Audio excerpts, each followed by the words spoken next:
اختلافی مسئلہ جب بنے گا جب آپ کسی صحابی رسول سے یا کسی جلیل القدر تابعی سے ثابت کریں جو خیر القرون تھا.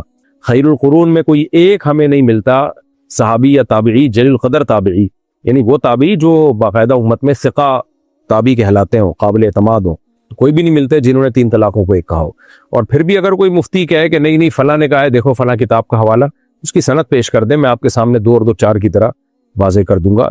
یہ سب باتیں ہی باتیں ہیں. تو اور پھر لمبے لمبے کلپ بنے ہوئے میرے خلاف. بھائی آپ کو میں ایک بات کہہ رہا ہوں کہ آپ کوئی ایک تو پیش کر دو نا کسی صحابی یا تابعی کا فتویٰ، یہ کوئی ایک صحیح حدیث پیش کر دو جس میں اکٹھی 3 طلاقوں کو ایک وقت کی اکٹھی 3 طلاقوں کو ایک کہا گیا ہو. تو کچھ بھی نہیں ہے، باتیں ہیں. تو باتیں کرنے پر گورنمنٹ کی طرف سے کوئی پابندی نہیں ہے، جتنی باتیں کریں ویوز بہت زیادہ ملتے ہیں اس سے. جب بھی کوئی اہل حدیث بھائی اس طرح کی کوئی عالم اس طرح کی بات کرے نا کہ نہیں یہ صحابہ میں اختلاف تھا اور تابعین میں اختلاف تھا، ان سے کہیں بھائی اس صحابی کا یا اس تابعی کا نام بتائیں سند کے ساتھ اور اس کی عربی عبارت نقل کر دیں. میں 2 اور 2 4 کی طرح انشاءاللہ بتا دوں گا کہ کیا گڑبڑ ہوئی ہے اس میں. تو باقی باتیں کرتے رہیں بیٹھ کے، کوئی پابندی نہیں ہے. کچھ لوگ کہتے ہیں علماء دیوبند نے بھی لکھا ہے کہ 3 طلاق اختلافی مسئلہ ہے. میں نے بتایا لکھنے پر گورنمنٹ کی طرف سے کوئی پابندی نہیں ہے، کوئی کچھ بھی لکھ سکتا ہے. صحابی یا تابعی سے دکھا دیں آپ، اور میں دکھا سکتا ہوں. میں کیا نیٹ پہ جائیں گے دنا دن آپ کو صحابہ کرام کے اقوال فتاوی ملیں گے جن میں اکٹھی 3 طلاقوں کو 3 ہی کہا ہے، اور حدیثیں بھی ملیں گی، قرآنی آیات بھی ملیں گی. نہ قرآن میں کہیں ہے کہ اکٹھی 3 طلاقیں ہوتی ہے، نہ حدیث میں، نہ کسی صحابی سے، نہ کسی تابعی سے. اتنا بڑا دعویٰ میں کر رہا ہوں تو اب آپ اس دعوے کے خلاف کوئی ریفرنس دے دو نا کہ نہیں جی دیکھو قرآن میں یہ لکھا ہوا ہے 3 ایک ہوتی ہیں، یہ دیکھو یہ لکھا ہوا ہے، یہ حدیث میں یہ آتا ہے دیکھو اکٹھی 3 طلاقیں ایک ہوتی ہیں. کہیں دکھا دیں حدیث ہمیں بھی. وہ حضرت رکانہ کی حدیث پیش کی جاتی ہے، اس میں اتنا اضطراب ہے اور اس کی صحیح سند سے جو ثابت ہے وہ پی جاتے ہیں، کھا جاتے ہیں. اس لیے ٹو دا پوائنٹ بات کرنی چاہیے. اس میں کیا میسج پر طلاق دینے سے طلاق ہو جاتی ہے؟ جی ہاں جناب، میسج پہ طلاق دینے سے بھی طلاق ہو جاتی ہے. اگر میسج میں اپنی بیوی کو طلاق دی ہے اور اس کا نام لے کے یا اس کی طرف نسبت کر کے یا اس کو میسج بھیجا ہے طلاق لکھ کے، تو اس طرح سے ہو جاتی ہے طلاق. یا یوں لکھ دیا میں اپنی بیوی کو طلاق دیتا ہوں، تو پھر نہ بھی بھیجی ہو تو لکھنے سے ہی ہو جائے گی. نابالغ بچے کا نکاح کرنا جائز ہے. دیکھیں نابالغ بچے کا نکاح شریعت میں جائز ہے، لیکن یہ جائز ضرورت کی وجہ سے ہے. جہاں ضرورت ہوگی ضرورت کا استعمال کیا جائے گا، لیکن یہ شریعت میں اس کی ترغیب نہیں ہے. ضرورت کی وجہ سے شریعت نے ایک چیز کو جائز قرار دیا، کیونکہ بعض دفعہ اچھا رشتہ نکلنے کا چانس غیر مسلموں کی نظر میں تو اچھے رشتے کی کوئی حیثیت ہی نہیں ہے نا. وہ تو 50 سال میں شادیاں کرتے ہیں، پہلے طبیعت سے ادھر ادھر منہ مارتے رہتے ہیں، مارتے بڈھے ہونے لگتے ہیں تو شادی کر لیتے ہیں. تو ہمارا جو نام نہاد لبرل طبقہ ہے وہ بھی انہی سے متاثر ہے. تو ان کی نظر میں زنا میں اور شادی میں کوئی زیادہ فرق نہیں ہے. اسلام میں تو بھائی زنا اور شادی میں بڑا فرق ہے. نکاح پیغمبروں کی سنت، اور زنا جو ہے اس پہ تو 100 کوڑے رکھے ہیں اسلام میں. اور شادی شدہ زنا کرے تو رجم کی سزا، پتھروں سے مار کے، حکومت پر لازم ہے کہ اس کو مارے، پتھروں سے ہلاک کرے. اس لیے اسلام جو ہے نا نکاح کے بارے میں بہت سینسیٹیو ہے. تو اس لیے اسلام کو ان لبرل نام نہاد لبرلز کی باتوں میں نہ آیا کریں. ان کی تھنکنگ الگ ہے، اسلام کی تھنکنگ الگ ہے. اسلام جو سوسائٹی بنانا چاہتا ہے وہ بالکل ڈیفرنٹ ہے، اور یہ ہمارے نام نہاد لبرلز لوگ ہیں جو سوسائٹی بنانا چاہتے ہیں، یہ گدے گھوڑوں والی، کتوں بلوں والی سوسائٹی بنانا چاہتے ہیں. ان کے یہاں فیملی کی کوئی حیثیت ہے نہیں. اور آپ دیکھ لیں، آپ بڑے بڑے گھروں میں جا کے اب ان میں بھی کتے بلے ہی آ رہے ہیں بچوں کی جگہ. جیسے انگریزوں میں بچوں کی جگہ کتے پالنے کا رواج بہت زیادہ ہے، تو اب ان میں بھی یہی ہو رہا ہے. اس پہ فخر بھی کر رہے ہیں. ابھی کچھ دن پہلے خاتون کی ویڈیو آئی ہوئی تھی، میری کتے کو ایسا رکھا ہوتا ہے جیسے بچے بھی ایسے آج کل مائیں نہیں رکھتی. تو یہ بیچارے برباد ہو گئے ہیں، ان کو برباد ہونے دیں، ہم تو مسلم ہیں بھائی. اس لیے اسلام میں یہ ہے کہ اگر بعض دفعہ یہ ہوتا ہے کہ باپ یہ سمجھتا ہے کہ میرے بیٹے کے لیے لڑکی بہت اہم ہے، اگر میں نے بچے کے بڑے ہونے کا انتظار کیا تو یہ اتنا خاندانی رشتہ، اتنی بہترین خاندانی بہو میرے ہاتھ سے نکل جائے گی.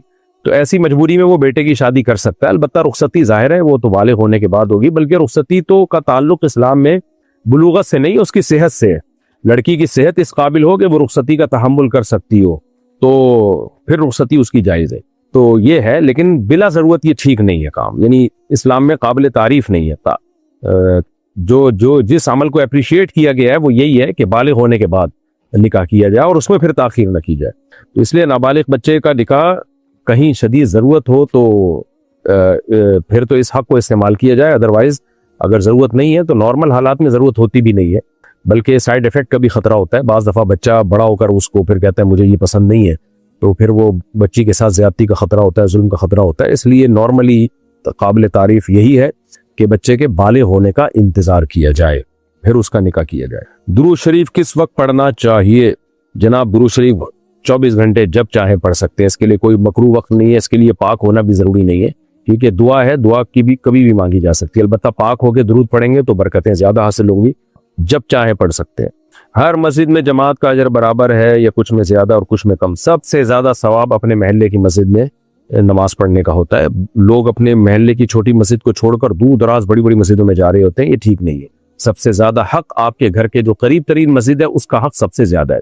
البتہ دور مسجد میں اس لیے جا رہے ہیں کہ وہاں کسی کا بیان سننا ہے, آپ نے کوئی عالم ہے جن کا بیان سننا ہے, تو ایک الگ بات ہے, لیکن عام نمازوں کے لیے اپنی قریب ترین مسجد ہی کو سلیکٹ کرنا چاہیے. اچھا, بعض لوگوں کو یہ ہوتا ہے ٹھڑک ہوتی ہے اپنے مسجد کے امام سے, ان کو کوئی اختلاف ہوتا ہے اس لیے دور مسجد میں جا رہے ہوتے ہیں, یہ بالکل غلط طریقہ ہے. اسلام میں اجتماعی چیزوں کو سپیریئر رکھا گیا ہے, اپنے انفرادی مفادات کو قربان کرنا پڑتا ہے. آپ کو قریبی مسجد کا امام اچھا لگے